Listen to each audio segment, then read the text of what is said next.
I have the true honor of introducing Dr. Warren Simmons this evening.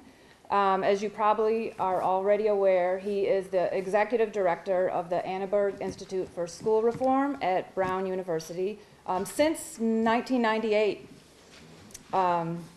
In 1998, I was teaching English and leading a small school at Harper High School.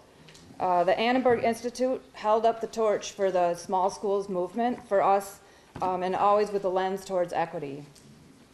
Under Dr. Simmons' leadership, the Institute has become synonymous with urban school reform and has remained steadfast in its mission to, I quote, develop, share, and act on knowledge that improves the conditions and outcomes of schooling in America, especially in urban communities and in schools serving disadvantaged students. Dr. Simmons, from my perspective, understands that the work is hard and complex. And from his message on the AISR website, that no large urban district can say that all of its students have developed the abilities they need to be effective citizens in a complex and diverse society or workers in a global creative economy. This is our charge in Chicago. But schools cannot do it alone. And the Annenberg Institute's work also focuses on districts and communities. Dr. Simmons has led countless, I'm not even going to start to count them, national task forces, councils, forums, and convenings focused on the need for systemic transformation in urban districts and creating high-performing communities of schools. The Network for College Success at the University of Chicago is partnered with 17 Chicago public high schools, including Kenwood, like I said. We and our schools understand the power of communities of schools and what schools can achieve when adequately supported and when they work collectively to reach their goals. A friend of the Network for College Success, Dr. Teresa Perry, told me that Warren Simmons is leading a counter-narrative movement to the school reform prescriptions that dominate our national education debate. I hope that Dr. Simmons will share with us tonight how he views the counter-narrative and what it will take to tip the scale for large system improvement for students of color in our high schools. At the Network for College Success, we aspire to all the achievements and legacy of the Annenberg Institute in our mission to graduate all students, provide them with rigorous and challenging experience in high school, and prepare them for their post-secondary lives. When we think about our focus question for tonight, if you didn't get a chance, it's on the word wall, on the idea wall out there. Beatrice referred to it. But the question is, what can our city and communities do to revitalize neighborhood public high schools so that all students in Chicago experience a top quality education? Certainly, Dr. Simmons is the man with a lifetime of experience and relentless dedication that we want to and need to listen and learn from this evening. Please join me in welcoming Dr. Warren Simmons.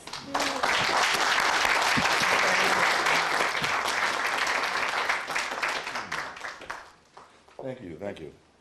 I'm not sure I deserved all that, but I welcome it anyway. If you have trouble hearing me, raise your hand so I can raise my voice. This clicker is working here. This is the forward side. Yeah. Excuse me? You have the wireless mic? I have the wireless mic because that's feeding here. We're taking care of technical stuff. A couple of disclaimers.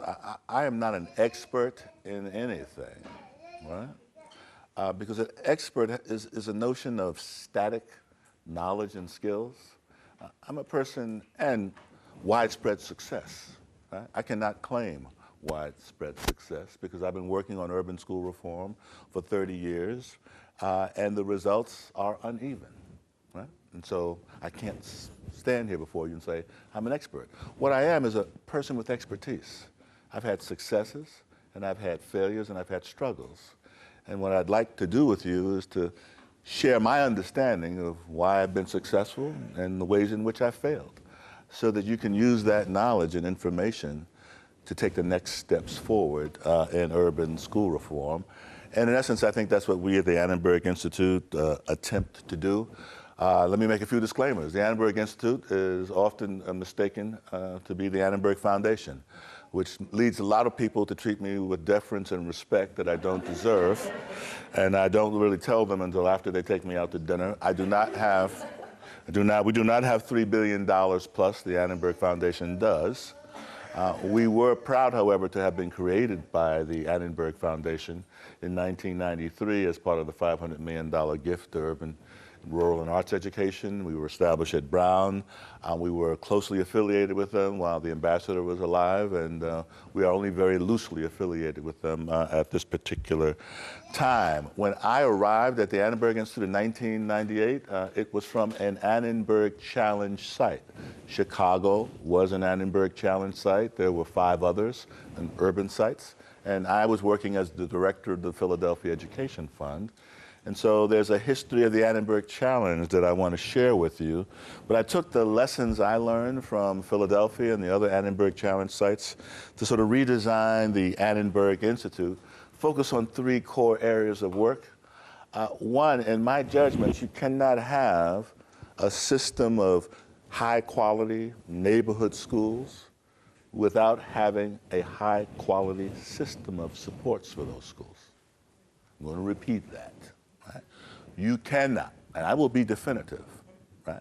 You cannot have a system of high-quality, top-quality neighborhood schools without having a system that provides all of those schools the supports they need to be successful by the standards determined by our federal government, our states, and this city and the various neighborhoods, right?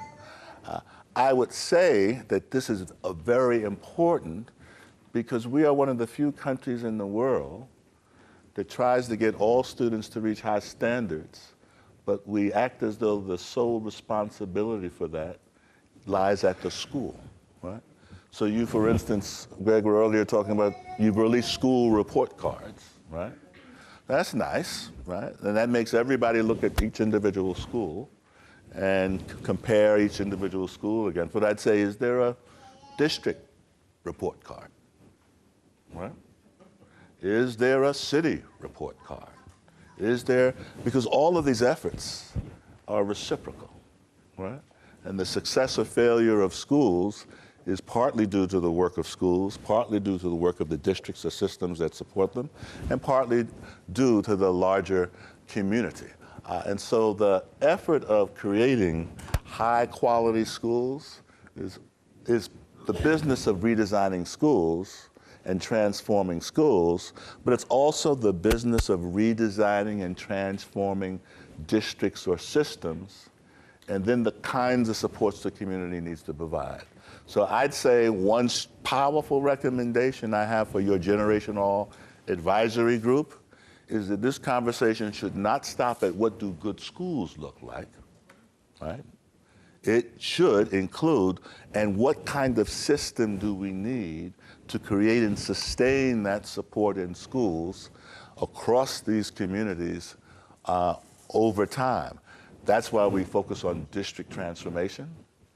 That's why we focus on research and policy, because I think this conversation must be evidence-based so that we get beyond our biases and ideologies, right? But reform is also, as I discovered painfully, not just a technical endeavor. If it was a technical endeavor, we would be reformed by now, right? Because I'm always surprised that we keep asking, so what does a good school look like, right?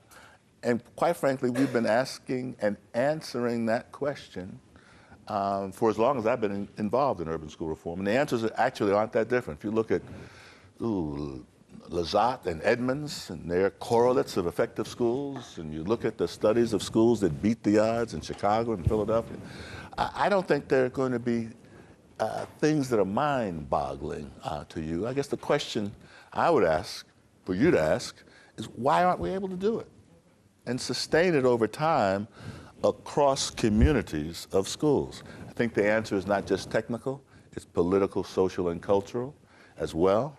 And that's why one of the other components of work at the Annenberg Institute is community organizing and engagement, because it takes organized communities in some ways, to unmask the kinds of policies and structures that have powerful constituencies behind them, but that nonetheless undermine and prevent us from meeting our goals of creating top quality schools for all. And I'm only on slide number 2.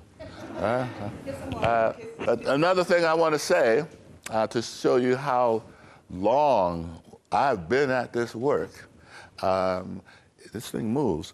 I went to high school with your CEO, Barbara Byrd Bennett, right? Brandeis High School, New York. That was a neighborhood comprehensive high school, wasn't top quality. It actually had some very top quality programs within it, right? Special progress, gifted and talented programs, great music programs, but the vast majority of the over 4,000 students weren't in those high quality programs or moving back and forth. But one story that Barbara and I share with each other that I will share with you right now, which speaks to the challenge we all face and the challenge people like us often have to overcome, is that we had the same guidance counselor. Didn't know it at the time because we went to a large school, so we didn't know each other. Right? So years later, I was talking to Barbara at Aspen Urban School Superintendent's Network meeting. I'm going to one on Friday. Said, where'd you grow up? New York. What school did you go through? Brandeis. Wow. When did you graduate? 1969. I'm 63 years old, soon to be 64. And it turned out we had the same guidance counselor. And for some reason, we both asked each other the same question at the same time. What did Mrs. Williams tell you? All right? I mean, it's odd that that would have been the first question we asked each other. And because she told us both the same thing. What did she tell us? What did our high school guidance counselor tell the two of us? Take it. What? No. Right. Right. She told us both that we weren't college material. Both of us, right? Now, what was interesting about that and somewhat liberating about that was I thought that was an individual act, right? I just thought, my God. Guidance counselor I've only seen once in 3 years, right? Made that appointment for that day, to get some advice. And she told me I wasn't college material. I thought that was just me, right? Talking to Barbara, I realized she was telling everybody that, right? Sad, but a relief, right? A relief in some ways, right? That in fact, that guidance counselor was operating in an institutional way. I mean, think about trying to manage 3,000 kids and their college applications and financial aid forms. And her load was probably 400 or 500, right? And she met me once for 20 minutes on a day, and that was the first time we encountered each other, and she's looking at my records, and quite frankly, my records were a little mixed, right? In fact, before they told me I wasn't college material, they tried to get me to drop out of school because they were encouraging me along a path where they thought I was destined for. That's just to say that we have institutions that unfortunately do not serve the vast majority of children well, and in many ways waste the human capital that can make important contributions to our neighborhoods, our cities, our states, and our society, right? And I got into college not because of my high school per se, but because I had a neighborhood-based college preparatory program that is still in East Harlem today, the East Harlem College and Career Counseling Program. And in that program, I got a very different message. You can go to college. You can develop your skills. You are bright, and we will help you get there, right?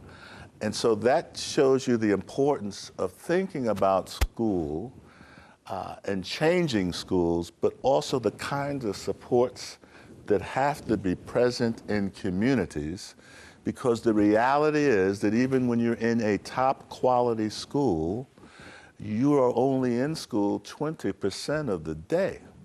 There's another 70, 80% of the time when you're with family, you're out in the world, and if you're not getting reinforced with learning and development in that other part of the day, it makes your progress in schools very difficult to achieve, which is probably why, as a nation, we have failed miserably in reaching our goals. I want to say this. We have failed miserably, ladies and gentlemen, in reaching our goals, And what's also surprising to me is that nothing seems to happen when we fail to reach our goals. Think about it. This is a pretty young audience, right? But how many of you are around for Goals 2000? All right. What did we say we were going to do in 1990 by the year 2000? Huh? You don't remember? This is momentous. What did we say? What did we say? Somebody. Now this is something. We have a nation. What? Wasn't around reading. Isn't this amazing, right? We have a nation, and this is not about any individual in this room. We have a nation that embarked for a decade on major reforms, heavily financed by the federal government. And by the year 2000, we were supposed to meet a set of goals. And here it is 2014, and we're having a hard time even rendering what those goals were. Huh? Was it about testing? Wow. Well, we're supposed to be first in the world in mathematics and science, right? Are we first in the world in math and science? No. Everybody's supposed to have graduated high school and be college ready by the year 2000. We do that? Right? Eliminate the dropout problem. Do we do that? Early literacy, there's a few other things. So I say, go look at Goals 2000. And I would also say, since we didn't meet those goals, weren't there harsh things that happened to people that developed those goals? Huh? People like me? Right? I'm standing before you now an expert, having been part of the standards-based reform movement in Goals 2000. And we didn't meet those goals, right? And as a result, what did we do? Huh? We set some more goals. No Child Left Behind. You remember No Child Left Behind? Okay, when were we supposed to meet those goals? Huh? Okay, what year is it? What? What? What were the goals? Can you name some of the goals? 100% of the students meeting standards. Have we met those goals? Have we met those goals? Who am I talking to? I'm talking to myself here? Have I met those goals? We met those goals? And so what's happening as a result of that? What? So now we got the Common Core. What's the deadline for that? 5 years. 5 years, right? Yeah, 5 years. We'd like to, we cut from 10 to 5 now. Yeah. So what I'm saying to you, ladies and gentlemen, is we seem as a nation to set extremely ambitious goals, right? We seem to also, at the federal level at least, try to build the infrastructure that we think is important to meet those goals, mostly an infrastructure that is about standards and testing and accountability so we can determine whether we reach the goals or not. Right? But because of our federalist system of education reform, we leave it up to the 16,000 or so districts and the hundreds of thousands of schools to figure out on their own, with some help from community partners, how we're going to get to the goal of all. Think about that, right? National standards, draconian accountability, right? But the strategy for getting all kids, all schools, all neighborhoods, all communities to all is basically all schools inventing reform pretty much on their own. The Annenberg Challenge, yes, that's an incredible thing to do. I mean, I'm sure that's just like, is that what we did? That's exactly what we did. That's an incredible journey for us to be taking and continuing to fail and struggle at. I only want to mention the Annenberg Challenge because it epitomized this approach. 1993, Ambassador Annenberg with President Clinton, $500 million gift. But that $500 million gift and into the cities and communities that it was given generated $1.2 billion overall because they were matching requirements. So if you think about the Chicago Annenberg Challenge or the New York Annenberg Challenge or the Philadelphia Challenge or the Los Angeles Challenge, the Bay Area, those dollars actually required local foundations and school districts and partners to generate a 1-to-1 match and sometimes a 2-to-1 match. So it wasn't simply an Annenberg Challenge. It was in Chicago, the MacArthur Foundation, and Joyce, and others. In Philadelphia, it was the Pew Charitable Trust, the William Penn. In New York, it was the Carnegie Corporation and Rockefeller, all combining along with the districts to generate resources at a time in our nation's history where we said we needed to meet a common set of standards, right? So think about it again. We are developing national standards, and we're developing national and state assessments, and at the same time we have an urban education reform initiative that is under the umbrella of standards has these sets of design principles providing guidance to you, right? So think about these principles. All children can learn, rigorous academic standards and supports. Schools must engage parents, they work better in networks. Systemic change requires changes in policies. So I would ask you today, if you were embarking on Generation All, how would your design principles change based on 25 years of experience, right? That's what guidance we had at the Annenberg Challenge.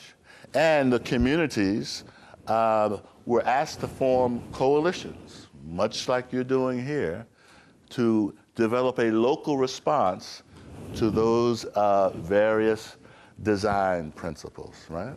When we did an evaluation of the challenge, these were the lessons we learned, right? Actually, performance increased in most of the schools involved in the challenge, but not in ways that were high enough for certain subgroups to actually close achievement gaps, right? So what we have is this national phenomenon where there are performance increases. There are Latinos and African Americans, there are whites and Asians, and what we see in most cities is some increases, but the gap isn't closing. So you can't get to all meeting standards unless you not only do this, but you do this, right? What we are apparently able to do is this, but what we have failed at is this, right? And this phenomenon is what caused my guidance counselor to say to me and Barbara that we weren't college material because she saw us here, right? It was easy to see us here because we were both, what were we? What were we? What were we? Students of color from poor families. Deeper lessons. Again, this is Annenberg Challenge. This is a couple of decades ago, right? School transformation does not equal district transformation. I will repeat, just because you redesign schools doesn't mean necessarily that you've redesigned the district. The district actually might be continuing to do things that undermine the kinds of changes you've created in your schools that are actually bearing fruit. So you have to not only think about how you redesign schools, but simultaneously what the district has to do so that the redesigned schools can be sustained, advanced, and taken to scale. And I confess to you that to this very day, school reformers either avoid or ignore the question of the complementary district transformation. Right? Part of it, I'm seeing a person say, I would say the evidence for that is the emphasis on school autonomy. Right?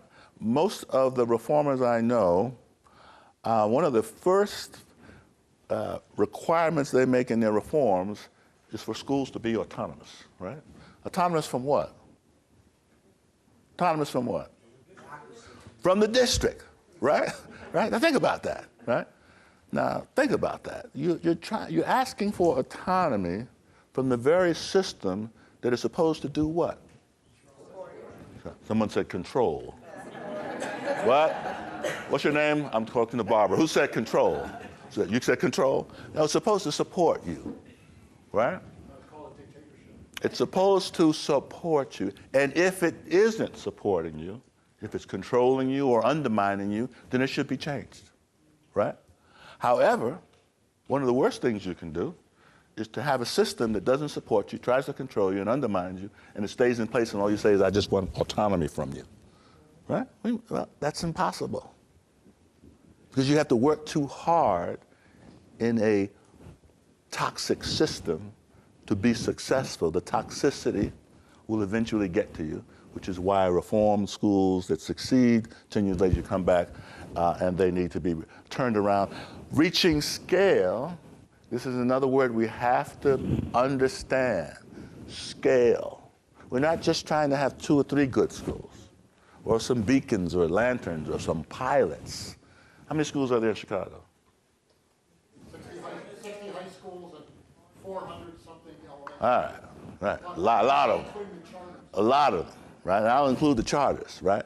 What we're trying to do is create a system of schools that are high quality and successful, right? And what we've been able to do historically is create success in some schools with the expectation that it will have a viral impact, right? You just catch it like a virus. Everybody will see a good school over here and say, I want that, and it will happen. Well, it won't happen without a what? A system. I didn't want to say district, right? Because that gets us into this old antiquated thing. But it needs a system to support it and take it to change. And that's just sort of the lesson of the Annenberg Challenge. In Chicago, you had a lot of partner organizations doing a lot of wonderful things, one-off schools, but you never had a system that brought them together over time to learn lessons, share them, expand them, and also deal with the political, social, and cultural dimensions that could help you take it to scale. Dimensions of scale: breadth, taking the reform and spreading it; depth, taking the reform and not only spreading it, but differentiating it and making it stronger and more rigorous and more powerful over time; sustaining the reform, right? You cannot convince people that things are going to work unless they're sustained over time, right? Not just work for 1 year or for 2 years or for 3 years, but for a decade, right?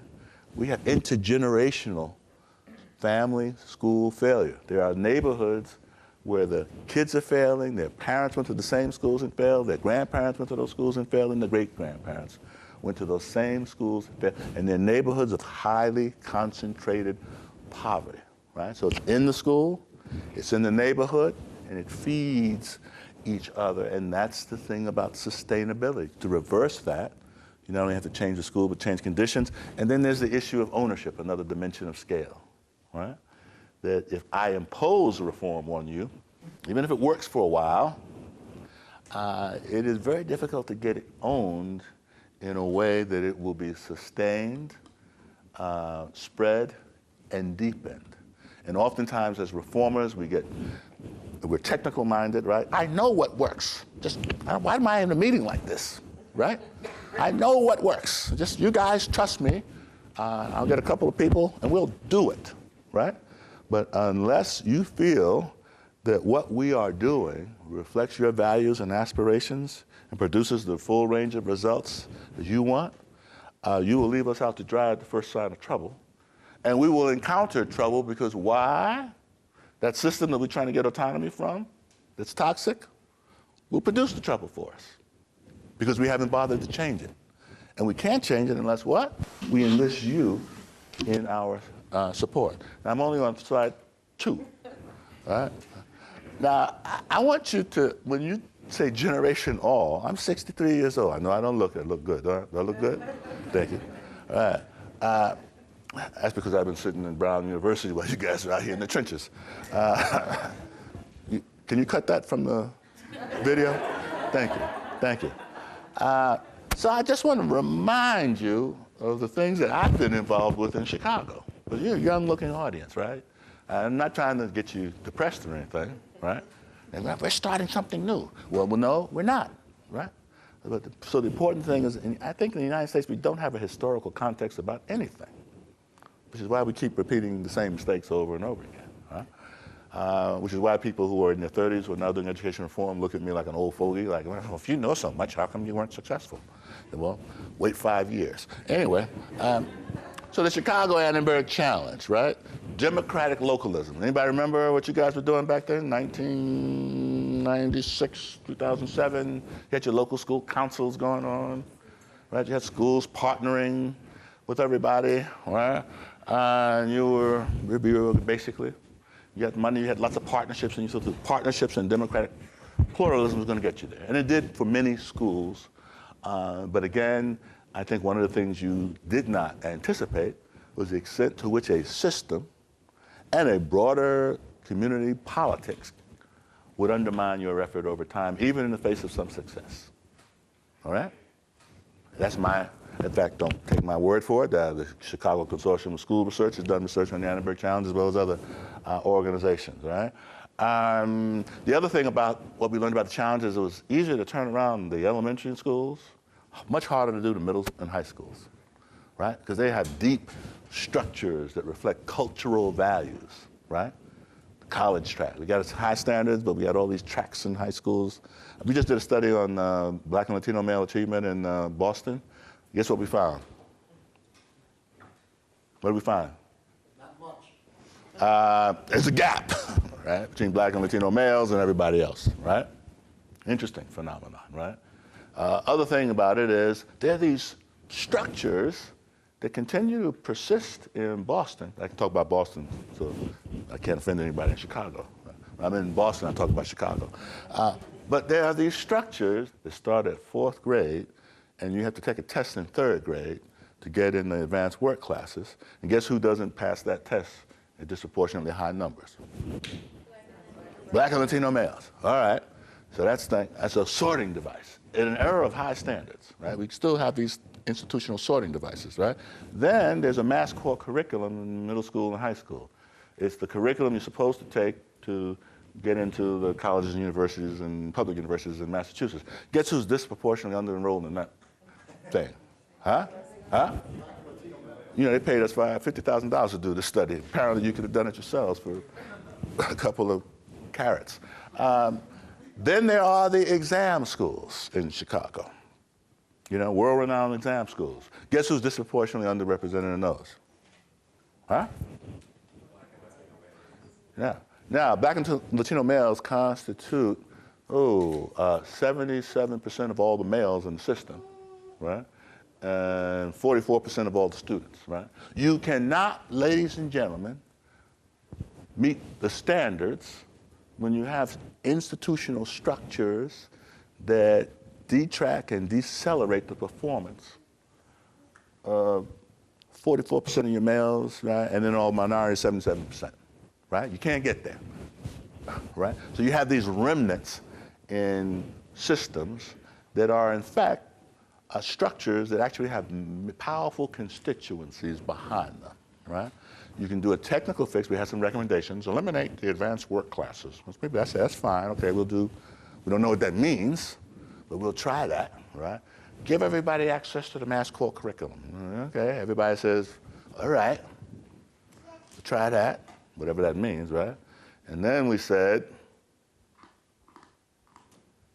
eliminate the exam schools.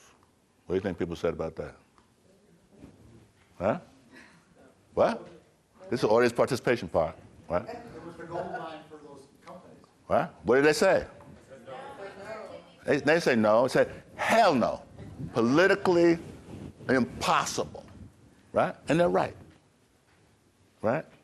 They are right. What they are what they're struggling with in Boston is how you take a system that communicates to a significant portion of its constituency that they are in a second-class educational or third-class educational environment, right?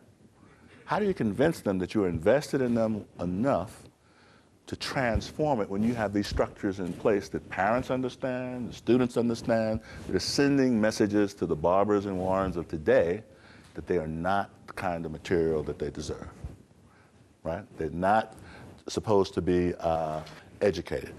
I will say that One of the other things that we did in Chicago, we got this MidSouth initiative that I was involved in. We have the Gates Compact work, right? I hope I'm not telling you things you don't know. We have the Chicago City of Learning, which is about strengthening the after-school world through digital youth networks, my colleague Connie Yao. We have community schools and extended learning. We have another Annenberg project here, the Annenberg Institute, promoting and advancing safe schools for greater equity, right? These are all initiatives that are here in Chicago right now. And one of the things you have to ask yourselves as you try to redesign schools is, what does all of this have to do with what we're trying to do? Or how can we leverage all of this? Because it's here, there are dollars behind it, there are people like yourselves and myself working very hard on each of these things that are relevant to what you're trying to do in Generation All, but it is quite frankly not clear to everybody, because I've talked to some of these people, that this effort and these efforts are building on each other, talking to each other, connecting to each other, and if they don't, you know what will happen? What will happen? I won't say nothing. I will say there will be a lot of wasted energy, right? Because it takes, if each of these initiatives has to have community forums, and each of these initiatives require central office and principals to come to meetings, right? You don't want to come to all these meetings, right? Especially when you got a school report card to deal with tomorrow, right? You want something integrated, coordinated, and aligned. You don't want 20 different initiatives that are all really highly related, but it's not clear why. Here's one, the MidSouth. I did this work here when Arnie Duncan was a superintendent, and we were working in Bronzeville, and the goal was to essentially have a partnership between Chicago Public Schools and the Housing Authority that would create the kind of schools and neighborhood supports in the Mid-South that would lead to a mixed income community. It's actually visionary at its time. It was Chicago's version of a gentrified Harlem's Children's Zone. And the goal was to ensure that every opportunity, both in education and life, is accessible to all the children, bold, innovative, incorporate CPS plans, reflects the desires of the residents. No urban school district was doing this at this time. We were going to expand choice, build instructional capacity, create a portfolio. I'm just reminding you of this because if you look at your Generation All goals, right? I would say that many of the goals are consistent, right? Build human capacity, link resources, because there was an understanding in the Mid-South effort that in order to close the gaps and continue to raise performance, you had to address this fundamental problem that you have in communities across this country. You have privileged parents, and I'm now a privileged parent, I raised my son. We spend $9,000 or more annually for academic enrichment activities for our kids. That's what the privileged people are doing. Taking them to museums, taking them to Europe. I used to lie when I was in elementary school, you know, we used to have to write that story. What you do over the summer, right? And I was in a bus downtown, a lot of rich kids, and they were writing, you know, we were in Europe, I went to Portugal, I went to the Caribbean, I was, you know, and I was like playing tops and, you know, fire hydrant basketball all summer long, right? And I got tired of writing that story, right? So I lied and said, I exaggerated. I said I went to Egypt over the summer, right? Wrote one, I researched it in the encyclopedia, so it was factual, you know, accurate. Said my uncle was the ambassador to Egypt and he took me and the family over to Egypt for the summer, right? And I got a very high grade on it, but I got a C me after class on the report. And so I walked up to my teacher and she said, you know, Warren, it's very well written and, you know, well researched, but you didn't really go to Egypt over the summer, did you, right? And I, as a third grade student, stood my ground, you know, tears coming to my eyes. Yes, why don't you believe me? You never asked these other kids. You don't ask these other kids. Can we cut that, by the way? Can we cut that? I don't want that. You know, I stood my ground, and you know, but I was like, wow, you know, think of what I'm trying to compete with, right? Kids whose parents were doctors and musicians and artists who had all these resources. outside of school to support their learning and development. And I got to compete with them basically on what I'm doing in the classroom and the well-intentioned efforts of my parents who are busy working all the time and from the South, right? And so the MidSouth said that we can't do that. We have to create these resources and give everybody access to them because the working class people are only spending $3,000, right? You know, 9,000 plus, 3,000, and who knows what the poor parents are spending, right? Probably less than that. They're just taking care of basic needs, right? And we're supposed to close achievement gaps with that kind of disparity. So it made sense to do this work. Anybody know what happened with the MidSouth effort? Anybody remember it? Huh? Well, they closed and turned around and phased out a bunch of schools. Right, right. So it somehow got diverted into closing down and phasing out schools as opposed to building schools and connecting them to the resources that all the kids in that new community, you know, privileged, middle income, working class, and poor people would need, right? And the sad part about that end story is that when I was doing community forums in the Mid-South, African American parents, you know, would come up to me and say, you know, boy, because they were my elders, you know, some of you other people call me boy, said, boy, they don't think this is going to happen, but we're going to put our trust in you, all right? And what we really think this is about is building the kind of schools that rich people want and driving us out. That's what we really think this is about.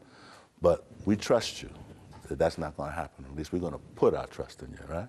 Unfortunately, if I look around the Mid-South today and South Side, I would say that they were more accurate than I was. So we got these gaps. I didn't want to go into it, but what you can see is, you know, the people who are doing well are middle income and above. The people who are struggling schools live in poverty. Free and reduced lunch, they're English language learners.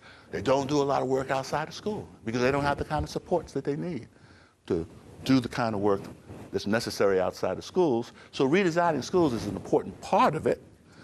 I got 10 minutes, all right? But we have to do a lot more because the consequences of the gap today are far greater than the consequences of that same and even a wider gap 20 or 30 years ago. Why? Why? Why? Why? Jobs gone. Changing nature of the economy. Yeah, I mean, maybe it wasn't so bad than when my teacher said I wasn't college material. My guidance counselor said that. Because in fact, I could have gotten a job. Sanitation, police, military, you know, I could have gotten a job in New York City. My older siblings got jobs. They did well. I moved to Long Island, the promised land for working class people. They still live there today, and now they're complaining about the immigrants and other poor people from, right? I didn't mean to look at you. Yeah, it's like my brother's become Archie Bunker, Black Archie Bunker. It's amazing. What happened? That was us. These people are moving in their neighborhood, they're not cutting their grass for them. It's like, wow. Yeah. Anyway, in part, my brother has that attitude. I mean, my brother's black, by the way, right? just in case you want to know, because he's been fed this narrative. Was he a Republican? You know, I don't know. I have never asked him because I don't want to know I don't want to find out the answer, right? But you know, you don't have to be a Republican or a Democrat to act like a person who doesn't support progressive causes. Right? We got a lot of Democrats who don't. We got a lot of Republicans who don't. We have some Republicans and Democrats who do. I say I'm progressive. It's also the case that I benefit from economic policies that have driven up the stock market. Right? It's a crazy thing. But this is the narrative we have to contend with. That the fundamental problems in our schools are bad teachers, bad schools, and broken systems. Right? And it is a powerful narrative because there's evidence for it. Right? Right? There's powerful evidence for it, right? Everybody in this room who's black and Latino can point to a horrible teacher they had. I don't know about white people. I'm just saying I don't know. But I'm telling you, I can point to, in fact, I can say to you that in the vast majority of my career, good teachers were the exception. They were not the rule at all, right? They were the exception. Bad schools, unless you went to Stuyvesant, Brooklyn Tech, Music and Art in New York City, the neighborhood comprehensive high schools had the reputation of being bad, even though they had excellent teachers and programs within them, right? It was like if you didn't get into Brooklyn Tech, or some of the actually vocational schools, people questioned what the value of the comprehensive high school was, right? And then, of course, everybody in schools who's struggling and wants autonomy because what? The system is broken. So we have a message that actually reinforces massive, integrated failure, and it's only actually part of the problem. Yes, there are bad teachers. Many of them are bad because they don't have the supports that they need to be successful. They're not in schools that are organized to support their efforts. In fact, they're overwhelmed by students who are struggling and who are placed in their schools by the system, right? In high concentrations, while other schools are shielded from having those same students, right? Broken systems, yeah, but many of the systems are broken because the states have been underfunding them for 2 or 3 decades. Pennsylvania, I don't know about Chicago, New York City, Illinois, I don't know, you know, California, you got a state that holds you accountable and then is starving you for resources and then blaming the failure solely on you. Don't forget Florida. I'll throw some in there. So we have some recent critiques. I'm going to wind this up shortly. And this is where I think the narrative has to change and we need to do some work, right? That the narrowing of achievement gaps, the reason why we haven't succeeded in that is because we need to pay attention to broader social and economic factors along with transforming schools and the systems that are designed to take their successes to scale. It's also the case that most of us who have been technical have ignored the social, cultural, and political dimensions that affect reform both inside of schools and outside of schools. You know, most of the districts I work in are afraid to talk about race. They're afraid to talk about it. Right? Now think about that. Right? Don't talk about race. Right? You got largely white student teaching force. You got growing Black and Latino. In fact, the Black and Latino population in most of these districts isn't the same as the historical one. So not only do the white people not want to talk about race, but actually historical dominant minorities don't want to talk about race because they're new minorities. Right? You're looking away from me, that means, uh-oh, he's talking now, right? Yeah, they're new minorities. I don't want to talk about them, right? Because we haven't met our needs. You got to talk about these people over here now, right? So that leads us into this dysfunctional distrust and an inability to construct a new narrative. And in fact, our colleagues at the Chicago Consortium of School Research actually said the schools that beat the odds in serving high concentrations of poor kids are not only doing things inside, but they're in communities, neighborhoods that have social and cultural capital.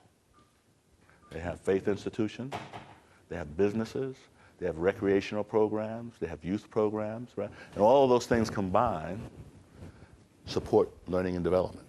Right? The same populations in schools a couple of blocks away without those kinds of community resources and capital struggle. Right? So that's just basically to say that you have to, when you're thinking about building communities of excellent schools, it's not just a school-by-school endeavor, right? You have to have this strong emphasis on curriculum instruction. You have to have the wraparound supports, but you also have to build the collaboration necessary for ownership and to take on the political structures and powers that keep certain institutions, programs in place, even they don't generate what you want. I think you need a set of design principles as opposed to a sharp prescription, because in essence, our schools have populations that are very different in terms of values, needs, and aspirations. And you have to have a system and a school that allows you to differentiate support. So you're not embroiled in arguments from one neighborhood to another about, well, my neighborhood school has to look like this, which doesn't necessarily mean your neighborhood school has to look that way, except around some core parameters. So the question is, what are the core parameters that all schools should support, but what are the resources and supports that need to vary because you're dealing with neighborhoods and young people and families with very different circumstances. Assets, yes, but they have to be built on in very different kinds of ways. So for us, increasingly we say, let's get the design principles right. Let's get a mechanism in place to monitor their implementation and differentiation. And then let's create a system that has the resources, both in the district and in the broader community, to sustain that kind of effort over time. But let's not do this, because this is what most principals, teachers, and parents say is happening to them in the name of reform. Interventions imposed on schools and communities, the emphasis on changing governance has changed the principals, has changed half the teachers in the school. My colleagues did that, by the way. The burden of failure placed entirely on the school, not the district, not the mayor, not the a weak support for English language learning, special education, and gap closing, when that's the major challenge most urban districts face, right? How can you have that weakly supported, right? When that's the major challenge the district faces. And yet, district after district, you talk to teachers, and they say, we don't have a lot of support for students with disabilities. We don't have a lot of support for English language learners. And my God, I don't know what to do with that guy in 8th grade who has 3rd grade reading level. But we got a report card coming out and tests, coming out, right? And that's what we've been doing. And we have different models, right? This is your colleagues in Chicago have looked at the schools. Every school research effort that looks at schools that beats the odds comes up with these sets of dimensions. New York, better control over resources, greater control over enrollments, without a systematic effort to distribute, organize, and identify the kinds of external supports that all schools need. So what happens is some schools, because of entrepreneurial principles and teacher leaders, get a decent amount, if not a wealth of resources, and other schools are left on their own to struggle with the supports that are provided in the schools. So I would say another problem that we have, and I'm going to stop here, is when I look at our colleagues overseas who are actually doing a much better job of closing gaps and raising performance.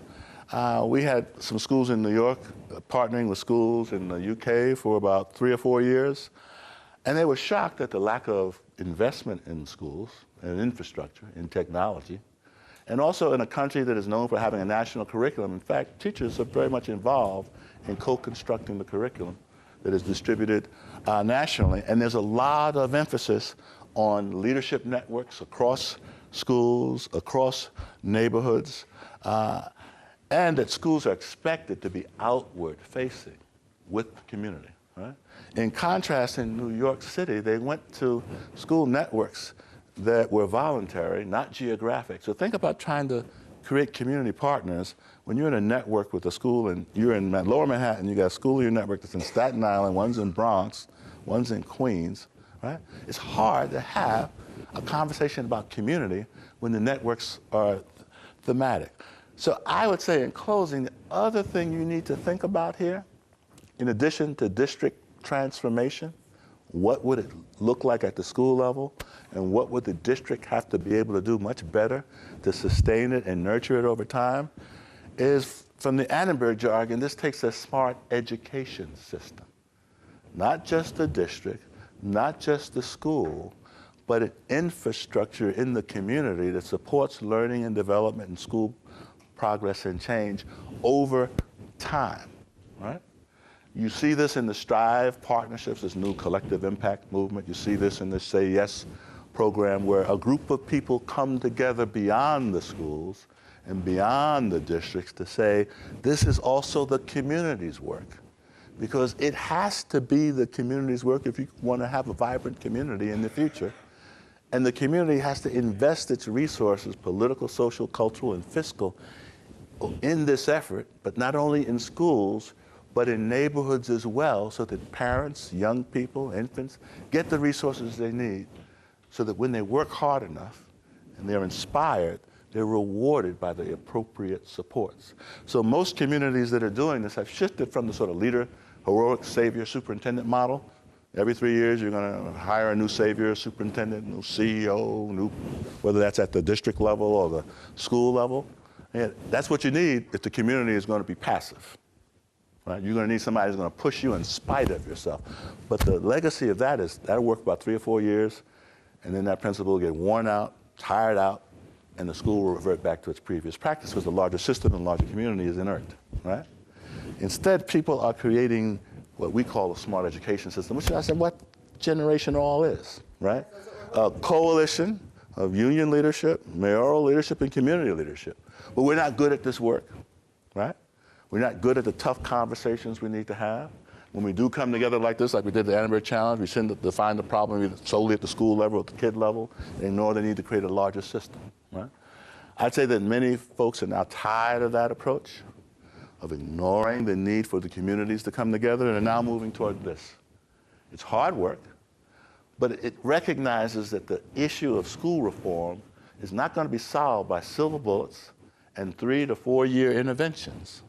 While there's urgent need for interventions, they have to take place in a broader context where you're transforming a system over a decade or more. Think of it as our educational infrastructure in this country is about as bad off, if not worse off, than our electrical grid, our transportation systems, our rail systems, right? And all of those systems aren't going to be fixed in 2 or 3 year periods of time, right? Our educational system is just one more important piece of our infrastructure that we've neglected, and we have patched school by school, ignoring the need to fundamentally change schools in an aligned way with a transformed system and a community. And that's why this coalition is important and critical. This is your community, these are your kids, your professions. You need to make it happen now, ladies and gentlemen. And I'm here to give you the advice of a soldier who has struggled in this battle for a long time and would like to see a major victory for once. Thank you very much.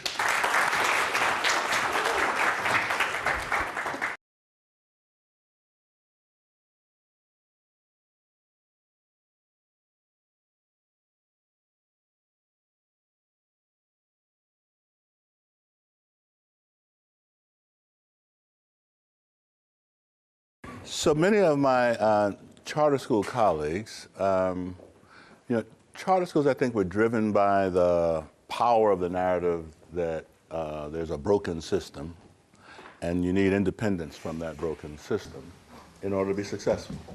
And in many of our urban districts, that's true, right? However, it's a strategy that at its best only serves a minority of students, right? So it's a stopgap. It is a lifeboat. I would say that when one is desperate and you're on a ship that is sinking, you do seek lifeboats, right? But there's something that we all know, which is there ain't enough lifeboats to go around, right? So somebody better pay attention to repairing, transforming the ship, right? And so what I've also learned from many of my charter school colleagues who are now growing networks of schools is they need a system, right? They're now recognizing we need a system. We don't want the old one, but we need to attain economies of scale. We need to generate and spread curriculum that are working. We need to learn from each other's best practices. So they're now struggling to create a system themselves, right? And I think that's one of the reasons why the Gates Foundation has supported the Compact, which is an effort in Chicago and other places to get charter schools to actually fulfill their original mandate. They were originally created to be innovation incubators to inform the redesign of traditional schools and traditional systems. What they have evolved into is an escape hatch or a lifeboat to get out of. And they become politically powerful because it's hard to argue that when your ship is sinking, no one should get a lifeboat, right? People should have lifeboats while somebody else is working to raise the ship. I've never been on a ship, ladies and gentlemen, so I don't even know what I'm talking about right now. So I would say that rather than having charters in opposition to traditional schools, that there's a growing understanding that divides powerful constituencies that need to come together to talk about how to build a system It serves all kids well, and enable charters to meet their original mandate, which is innovation incubators, not escape hatches.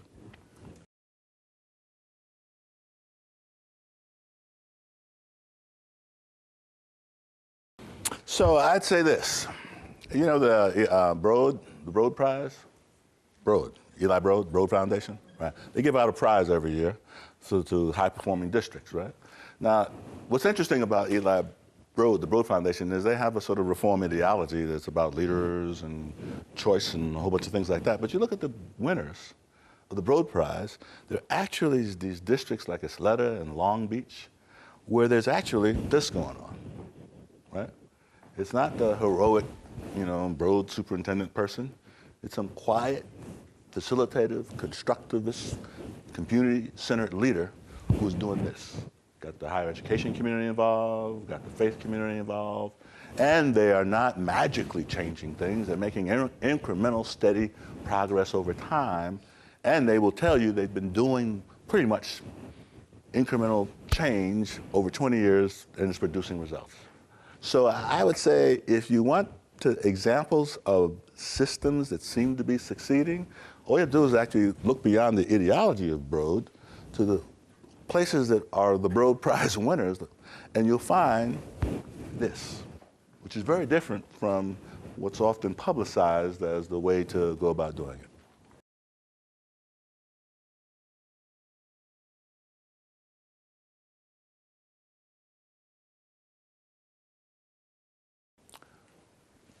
In many of the districts where we've done these sort of analyses of the failing schools and looked at the district role and complicity in the failure, it has to do with inequitable distribution of resources, right? That you have schools that have students with high needs that are getting less money than schools with other students with fewer needs as a result of historical issues around teacher placement, around the building and the kind of resources it takes to keep that building afloat as opposed to a newer building. So you have to take a very good look at the distribution of fiscal resources. You have to take another very good look at the distribution of high quality teachers, not as individuals, but as teams. So most of the districts that are successful in turning around low performing schools, they send teams of high-performing teachers, not isolated individuals, teams to change the cultural dynamic and human capital and instructional capacity in a school. And then they're also more successful in helping those teams of teachers with district resources differentiate curriculum and instruction for students with special needs. And then the final thing, I saw it on one of the slides, is the district understands that you can't overwhelm any one school with challenging students, right? That you have to, as a system, ensure there's an equitable distribution of students with disabilities, English language learners, recent immigrants, and students with enormous achievement gaps.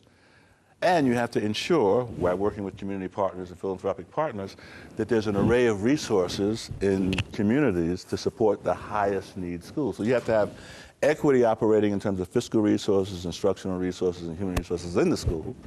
But you also have to have equity operating, and that's the job of the city, community institutions outside of schools, so that neighborhoods are enriched along with the schools, right?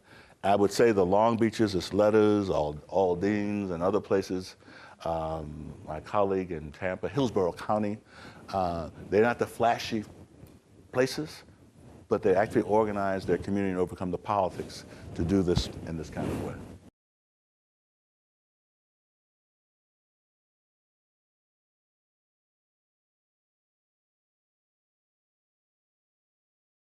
For me, it doesn't matter whether it's an elected or appointed school board, right? It has to be supported and held accountable by a community. And it has to operate in this way, right? If it doesn't, if individual members are looking out for the interest of particular neighborhoods, particular schools, right, or particular programs, then we'll get the kind of the division that allows the system to stay in place while we have a smattering of success here or there related to the political power and influence of this board member or this alderman or this alderwoman. And that happens in city after city. across the country, rather than a community with a board coming together to create this kind of leverage and ownership, right? And I would say that in the communities, again, Long Beach, Hillsborough County, where they're sustaining the work, the school board operates in this manner, not in the traditional manner of people leading the battle for individual neighbors, individual schools, unions, whatever it is. And that's unfortunately, those places that operate in this way are the exception rather than the rule.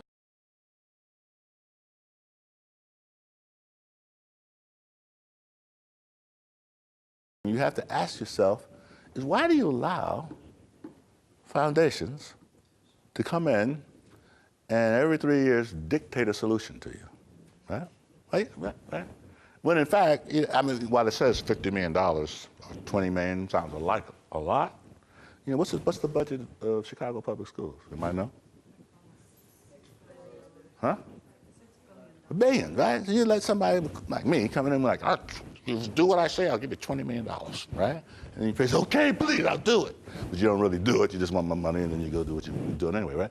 But I would say what we have in this country, and this is on the film, I'll never get another job in philanthropy, but I don't care anymore, is that we have not as communities held our foundations accountable. How they can come in time and time again and push us off in a particular direction because they have purse strings and resources that we desperately need that are in fact not theirs, ladies and gentlemen. These are tax-exempt organizations, which means it's our money, right, that they are organizing. So we should have a lot more input, but we can't have input unless we have these structures, right? You have to actually have an agenda that you can take to Gates and MacArthur and all my other friends, Ford, right? If you don't have an agenda, they will bring the agenda to you and they will coerce you with their dollars, which you desperately need, particularly in your underperforming communities, right? So I would say, ladies and gentlemen, this generational effort, even though it's got the implications of these people, well, they seem to be okay, but they're still a foundation, right? They need, and they're a local foundation. I can see you have struggling with somebody out in Seattle or New York. They're right here, right? They will be subject to your feedback if you organize to give it to them. And they have a lot of resources that you should be using in response to your feedback. That's what Generation All is all about. That's what they have. To get the feedback. Yeah, did the feedback. So now they're trying to stop me. Nah. But anyway, it's an excellent question. But I would say the same thing about the state government and the federal government, right? That in fact, Race to the Top was concocted in a small room of people. I was in that room for a minute until I cracked a bad joke and got kicked out.